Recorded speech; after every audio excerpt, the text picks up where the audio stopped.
Yes, good afternoon, nation viewers. I have a special treat for you. I am here with one of the favorite sons of St. Vincent soil, entertainer Gamal Doyle, aka Skinny Fabulous.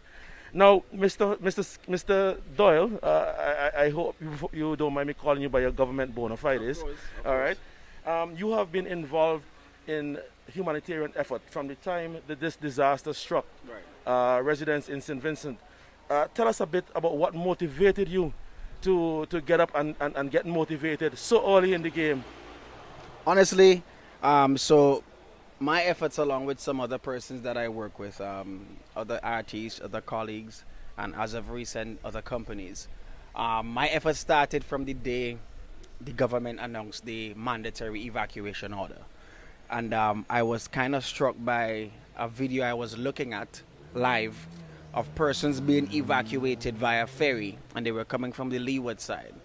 And I realized that persons in a state of some panic, some fear, some just obeying orders, in that state, they just took what they had access to closely and they went on that ferry, right?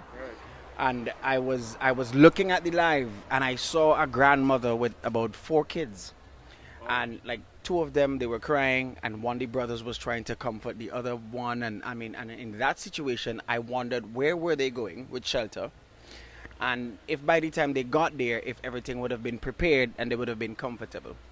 And so I tried to figure out where those persons were going, and in so doing I realized that, you know, while there is a national effort or a government effort to make sure things run smoothly, there will need to be some persons like myself and groups like that, like the ones I'm working with, to fill the gap to make sure people are as comfortable as they can be in this time of worry, concern, and disaster, you know. So that's what motivated me from day one. So the next day, bam, I was on it. Yeah. Tell us a bit of what you have been doing so far. I mean, I know that right now as we speak, you're on your way to a shelter in Clear Valley. By the way, folks, we are in Camden Park. This is one of the industrial areas in St. Vincent, and we happen to just stumble on Mr. Doyle, Skinny Fabulous, heading towards to his philanthropic duties to Clear Valley Center. Tell us a bit of what you've been doing, how long you've been doing Okay, it. so at first we started out by giving by helping out the shelters, depending on what their needs were at the time. And as the time went along, we realized that some of the shelters, eventually they were being catered to by NEMO, was responsible for disasters and managing emergencies. But there was a little bit of a delay in getting to persons who were hosting evacuees in private homes, and our focus shifted a little bit since then. So at first we were focusing on shelters, and then we focused on persons in the homes.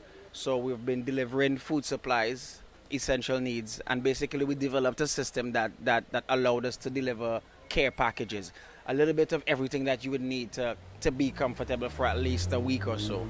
Right, and that system has been working pretty efficiently. And as of late, I would say for the last 6 days, I've also committed to delivering hot meals to some select shelters on the leeward side, which I'm on my way now to deliver some hot meals. Because, I mean, yeah, they're getting the food supplies in terms of, but they still have to cook, and some of it is non-perishable goods, which mean it might be sardines, beans, tuna, that kind of thing. And there's nothing that could substitute for a hot, nice meal, you know. So I thought it was very useful, and I collaborated with the World Central Kitchen, and I've been delivering meals for the last 6 days, and I intend to do so until I leave here, which is end of the month. Okay. Now, I understand that this eruption, this disaster, struck you at a personal level as well. Do you care to share a bit with our viewers? Oh. What Well, happened to you? on Friday, what had happened is that you know, when the volcano erupts, you see the plume of dust and ash, and I didn't realize at what point it would have fallen back down to the earth or to the land. Yeah, so I was out doing my runs and delivering supplies, and then the ash started to fall, and I didn't realize that it was going to happen so fast.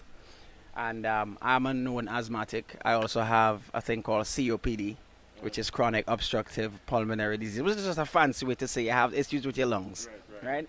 And so that day in particular, I had a rough time. So when I got home, I had to nebulize and go on my little oxygen machine and so forth. But after that, I was able to be conscious of the ash and wear the proper, not these, but the really heavy duty protection.